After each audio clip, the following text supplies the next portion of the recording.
Hello student, today we are studying Eidgah chapter BA second year written by Munshi Premchand and translated Khushwant Singh.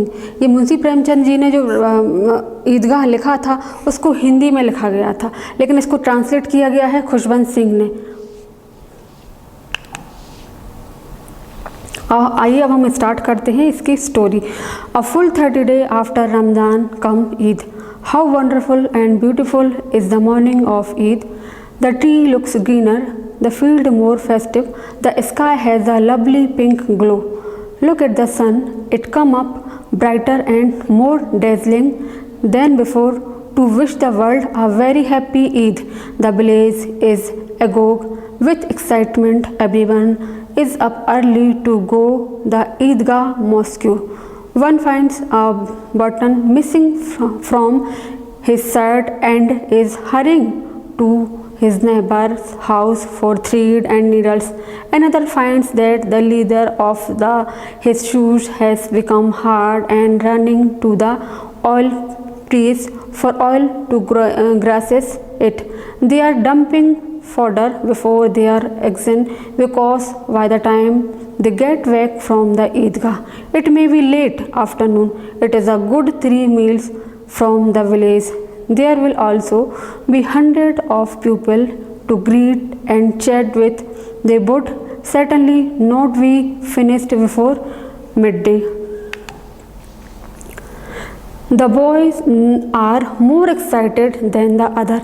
Some of them kept only one fast and that only till noon. Some didn't even do that, but no one can deny them the joy of going to the Eidgah. Fasting is for the grown-ups and the aged. For the boys, it is only the day of Eid. They have been talking about it all the times that long last the day has come, and how they are impotent with people for not hurrying up. They have no conscience with things that have to be done. They are not bothered whether or not there is enough milk and sugar for the family pudding. All they want to is to eat the pudding. They have no idea why Abbajan is out of breath running to the house of Chaudhry Karim Ali. They don't know that if the Chaudhry were to change his mind, he could turn the festive day of Eid into a day of mourning. Their pockets blaze with coins like the stomach of the Potiblet Kuvera, the Hindu god of wealth. They are forever talking the treasures out for their pockets. Continue and recounting it before putting it back. Mahmood count 1 to 10, 12. He has 12 pieces. Mohsin has 1, 2, 3, 8, 9, 15 pieces. Out of this countless hardy, they will be countless things: toys, sweets, paper pipes, rubbers, balls, and much else. The happiest of the boy is Hamid. He is only 4, poorly dressed, thin and famished looking. His father died last year for cholera. Then his mother wasted away, and without anyone finding out what had allied her, she also died. Now Hamid sleeps in Granny Amina lap and is happy as a lark. She tells him that his father has gone to earn money and will return with shake lots of silver, and that is his mother has gone to Allah to get lovely gifts for him. This makes Hamid very happy. It is great to live on hope. For a child, there is nothing like hope. A child's imagination can turn a mustard seed into a mountains. Hamid has no shoes on his feet. The cap on his head is soiled and tattered. Its gold reed has turned black. Nevertheless, Hamid is happy. He knows that when his fathers come back with sack full of silver and his mother with gifts from Allah, he will be able to fulfill all his heart's desire. Then he will have more than Mahmood, Mohsen, Noori and Sami.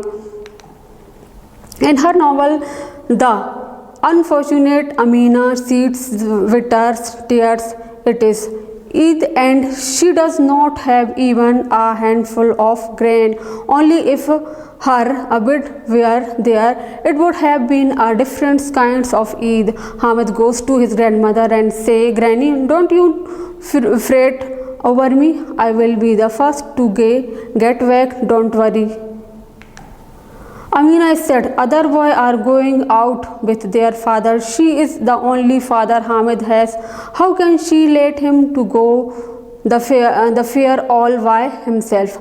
What if he gets lost in the crowd? No, she must not lost her precious little shoe. How can he walk 3 miles? He doesn't even have a pair of shoes. He will get blisters on his feet. If she went along with him, she could pick him up now and then. But then who would be there to cook the vermicelli? If only she had the money, she could have bought the ingredients on the way back and quickly made the puddings in the village. It would take her many hours to get everything. The only way out was to ask someone for them. The villagers leave in one party. With the boy is Hamid. They run and ahead of the elders and wait for them under a tree.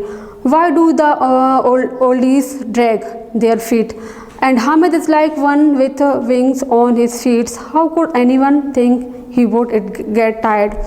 They reach the suburbs of the towns. Oh, both sides of the roads are mansions of the rich enclosed all round by thick high wall in the gardens. इसका next part हम next day continue करेंगे. Thank you.